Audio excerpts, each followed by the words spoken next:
Thank you and welcome to the show this morning. The topic this morning is Room in the Inn, and we're fortunate to have with us to talk about Room in the Inn and some of the other programs associated with the homeless population in Nashville and the surrounding area. Ms. Hester.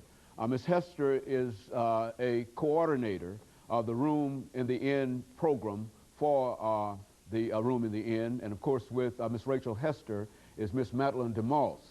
Ms. MDeMoss1 is the residential service person for Room in the Inn.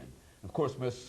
Hester and Mr. Moss, let me welcome the two of you to the show this morning. Thank you. Well, and tell you how delighted we are to have you with us and to have an opportunity to deal with the homeless population in Nashville and the surrounding areas. Let's see if we can start with you, Ms. Rachel Hester, by having you to give us some information about your background, your education, and some of the other things that were important in terms of eventually leading you to the coordinator for the Room in the Inn program on the campus. And of course, Mr. Moss will give us the same kind of information, and then we'll talk about the program. That'd be great.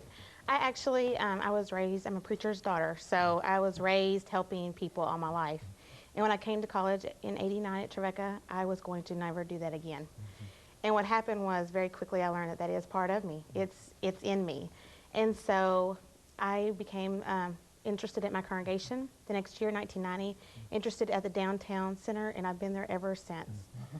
So, and so you had quite a bit to do, I understand, Ms. Hester, with the establishment of the Room in the Inn program. Room in the Inn is starting its 18th season, and I've been there 13 years. Madeline's been there from the beginning, and we were just a staff of 3 or 4 always. So you did what you had to do.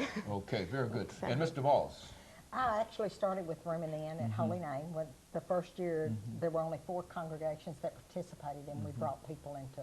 That's when they used to lower the flags according to the temperature and all. And it is going into its 18th season, and I have a lay minister background from the Diocese of Nashville.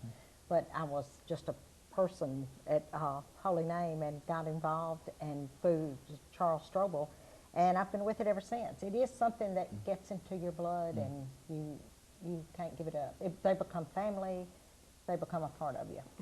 You know, Ms. Hester, let's see if we can have a good definition for the Room in the Inn, because I think that a lot of folks know about the program, but in terms of the operation of it and that aspect of it, very few people might be aware of that. So let's have you and Mr. Moss give us some information about the Room in the Inn concept itself and what you're trying to achieve with that concept. Well, Room in the Inn is an emergency winter shelter.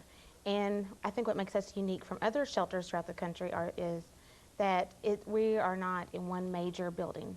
What we do is people are sent out in small groups of 10 to 15 to congregations. And what we hope that happens at those congregations is more than shelter and a meal to eat, but relationships that are built on both sides, for those that have and those that have not, to see that both have something to give. And so this concept, Mr. Moss, is quite old in Nashville here for the last 18 years. It is. And so you've been with it since the very, very beginning. I have from the beginning. Let's talk about the beginning of that idea. I mean, how did it start originally? Actually, it started with Charles Strobel looking out the rectory windows, and people would be in their cars. And winters used to really be colder here. And they would turn the motor on until they ran out of gas, literally. They would just try to keep warm, and they'd huddle in the doorways. Holy Name's right there at the intersections of the major interstates. So when people would get off the interstate or whatever, they would be there.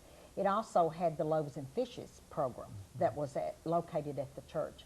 And so a lot of the poor and the homeless came there anyway, and it was literally his guilty conscience. He couldn't go to sleep at night with people sleeping in their cars in the doorway, so he just opened up the doors.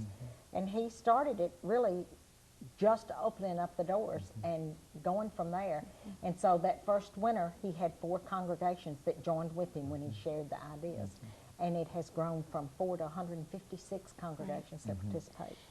And it is mainly, like Rachel said, it's trying to get people to understand that the homeless aren't any different from anybody else. And it's that one-on-one connection and people listening to them that give them hope again. Right. And so his church was the founding church in a real sense, and that's what we're talking about. I think the two of you mentioned congregations, but what you're saying is that the churches, various churches throughout the city, will provide places for these individuals who are homeless. Right, as well as the temple and the Jewish synagogue. That's why we really say congregations instead of churches. Churches, Because we have so many different faith-based programs that work with us. But the idea is that you're sending folks all over town, We are. and these various faith-based institutions are protecting them and taking care of them. We send them to Williamson County, to Sumner County. People will pick them up and take them on. Okay, and so what we'll do when we come back during the second segment, we'll give our audience some additional information in reference to that. We'll be back with you following this very, very short commercial break.